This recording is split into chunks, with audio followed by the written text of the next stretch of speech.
there's a material that you like in Revit, but you wish you could make some adjustments to the color or the tint or the darkness, and you can't make those in Revit, we can actually open up the image map in Photoshop.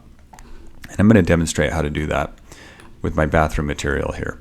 First thing I'll do is go to the materials dialog box. We'll find this material. Mine's called Nate Tile Floor. Okay, this is the image map. And the name of it is right here, and if you click on the name, we'll actually open up the folder where all of these material map images are stored. And this is the one that we're looking at, so I'm just going to right click on it.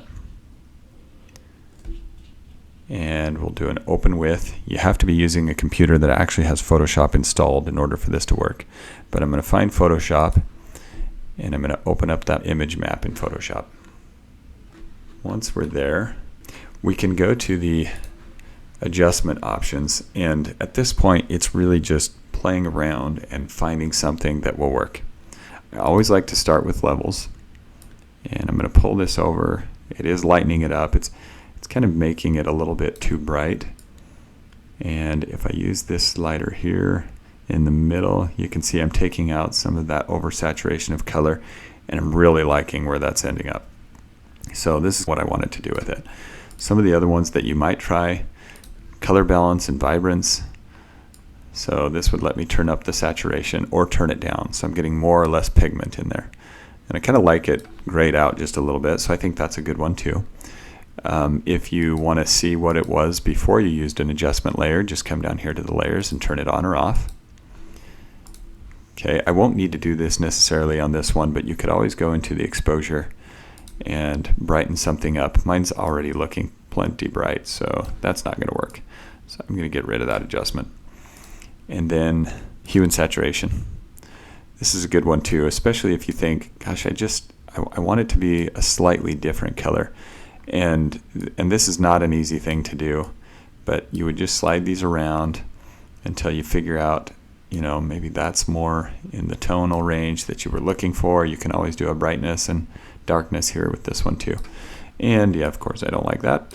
So I think where it was at is great. At this point I'll just go File, Save As. And it said that it couldn't be saved as a JPEG. I got to go make an adjustment here. I need to flatten all these layers so that it will get rid of the ability to make adjustments. It's just a single layer now. Should be able to save that as a JPEG, which is what I need. Okay, this is the folder where all those materials were saved. If you're on a virtual machine, it doesn't do you any good to save it here because it will be gone. It will disappear by the next time you log out and log in. So instead, I'm going to save this in my OneDrive.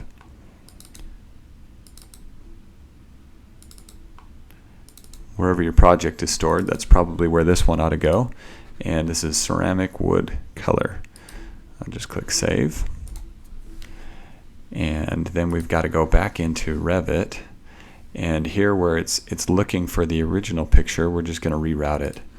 And I'm going to tell it to go to the same place that I just saved my image to. And if it's on OneDrive, every time you come back and you log into a virtual machine, as long as you've rerouted this properly to your OneDrive, it's going to know where to find that image, and it should always display properly. Okay, let's just see what that does. Cool, I like it.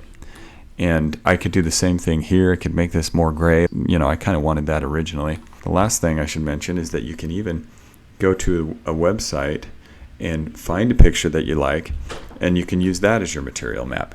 So what I would do is I would just go to the SketchUp Texture Club in a web browser, and then you can go to, get rid of that, Textures, and then scroll down here and look through either materials or architectural. And when you find one that you like, it'll probably ask you, to pay if you want to get a real high definition image, and you just don't need that. Just make sure you sign up, have an account. You can download this one as a free user. It won't be as large of an image, and it'll work out great. And then just like you saw me do in my material, where I rerouted the image map to my OneDrive, I can do that with any image that I pull off the internet. Okay, so have fun with this. Make your floor plan look awesome. Don't forget in the end that you want to do this on both levels. So make sure to take some of this and apply it on the second level too.